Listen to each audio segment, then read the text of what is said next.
यशवंतपुर में रुद्रा नाम का लड़का रहता था। उसके पिताजी करण और माँ सुनीता दोनों नौकरी करते थे।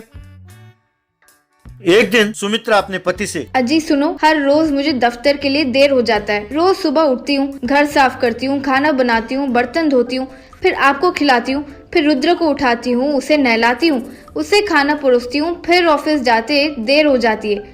हर रोज मेरा बॉस मुझे डांटता रहता है।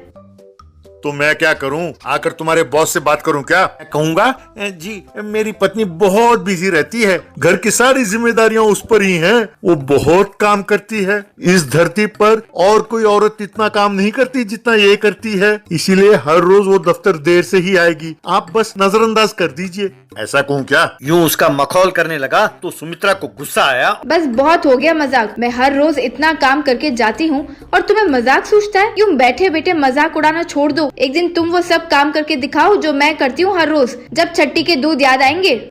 हाँ, बहुत काम करती हो ना। ठीक है, कल से ये सारा काम मैं करूंगा, यानी मॉम का काम मैं करूंगा। तुम मेरी जिम्मेदारी ले लो मेरी जिम्मेदारी। अगले दिन करण देर से जागा। चाय के लिए देखा तो चाय नहीं था। तब करण बिस्तर में ही चिल्लाता हुआ, ए सुमित्रा, चाय कहाँ है?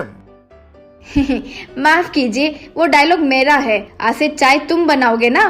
वो दबादब उठा, रसोई में गया, चाय बनाकर पीने लगा। इतना सा काम ही उसे बहुत मुश्किल लगा।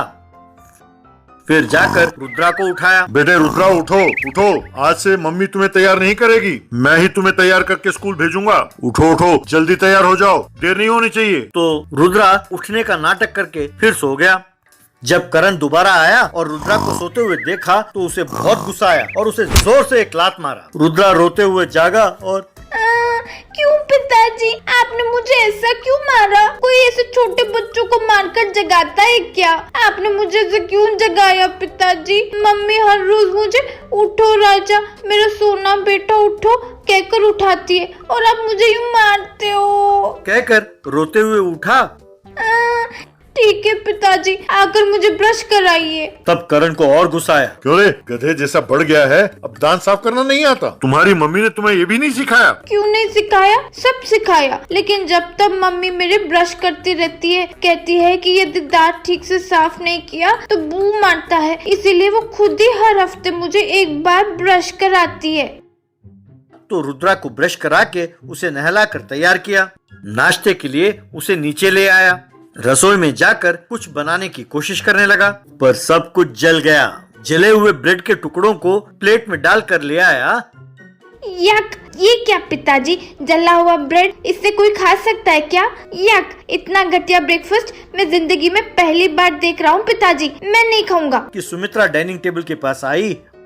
क्यों जी, नाश्ता तैयार है? उश, शुक्र है, आज मैं बहुत खुश हूँ। आज लगता है कि मैं सही समय पर ऑफिस पहुँच जाऊंगी। आपको कोई तकलीफ तो नहीं है ना? बिल्कुल कोई तकलीफ नहीं है, लेकिन ब्रेकफास्ट कोशिश किया था बनाने के लिए, जल गया। एकदम बेकार है, रुद्रा ने बिल्कुल नहीं खाया, तो इसलिए आज तुम हमारे लिए नाश्ता बना दोगी प्लीज? सॉरी, आज मेरा रोल वो नहीं है, आज आप मॉम हैं, आप ही को खाना बनाना होगा। अरे भगवान, आज मैं खाना नहीं बना सकता, मेरे पास वक्त नहीं है। इसे रास्ते में ही कुछ ना कुछ खिलाकर इसे स्कूल छोड़ दूंगा, तुम भी रास्ते में कुछ ना कुछ खा लो। कहकर बेटे को स्कूल ले गया। स्कूल जाते ही प्रिंसिपल, क्यों मिस्टर करण, आप रुद्रा के पिताजी हैं ना? जरा 1 मिनट आएंगे, आपसे खास बात करनी है। कहकर उसे अपने कमरे में ले गए। करण अंदर गया तो उसने देखा कि रुद्रा के दोस्त बिट्टू के पेरेंट्स वहाँ पे बैठे थे। ये बिट्टू के पेरेंट्स हैं। कहते हैं कि रुद्रा ने कल बिट्टू को मारा और उसके साइकिल का हवा निकाल दिया। ये इनकी शिकायत है। इसके बारे में आप क्या कहना चाहते हैं? सर, मेरे दफ्तर के लिए देर हो रही है, मैं कल आके आपसे बात करूं?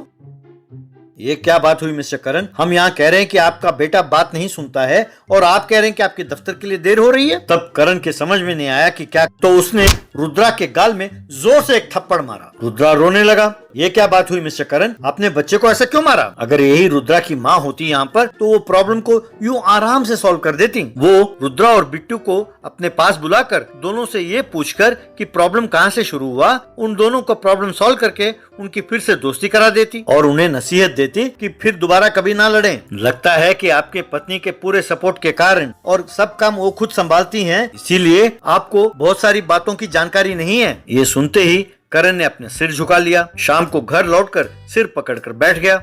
सुमित्रा घर खुशी खुशी लौटी और अजी सुनो, आज मैं दफ्तर टाइम पर पहुंची तो सब एकदम दंग रह गए। और ये क्या, तुम सर पकड़ कर बैठे हो, क्या हुआ?